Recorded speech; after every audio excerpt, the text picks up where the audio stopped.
Hello రోజక్క, good evening. వచ్చేసిన మళ్ళా ఏదో మాట్లాడుతుండవు కదా మే ఊమే. నాకు అర్థం కాదు, మీరు తెలియక మాట్లాడుతున్నారా తెలిసి మాట్లాడుతున్నారా? అసలు ఏమి మాట్లాడుతున్నారు మే మీరు? కరెంటు ఛార్జీలు ఏడమే పెంచినదే మీరు. గత ప్రభుత్వంలో మీరు పెంచిన ఛార్జీలకి ఇప్పటికే ప్రజలు తేలుకోలేదు మే నాయన.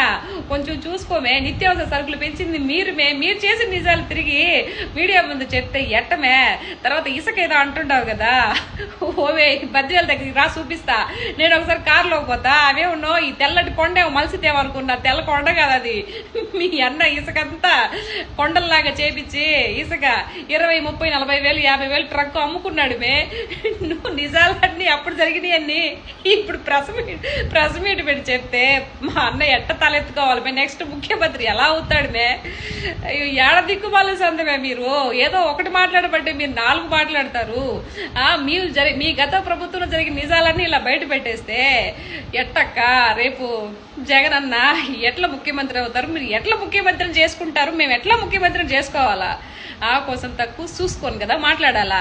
నువ్వు టూరిజం పేరుతానడా నువ్వు మొత్తం తిరిగి వస్తావు, టూర్లు వేసి వస్తావి. నీకు ఏడ తెలుస్తుంది ప్రజలు ఏం కరెంటు బిల్లు కడుతున్నారా, ఇసుక ఎంత కొంటున్నా? చస్తే కదా నీకా. ఎప్పుడన్నా ప్రజలు పట్టించుకుంటే కదా నువ్వు. ఇప్పుడు ప్రభుత్వం మంచి పథకాలు ఇస్తూ మంచి పనులు చేసుకుంటూ ముందుకు వెళ్ళిపోతా ఉంటే ఎక్కడ బురద జల్లాడే ప్రయత్నం తప్పితే ఇంకేమన్నా ఉంది మే? నవ్వు వస్తా ఉంది నాకు.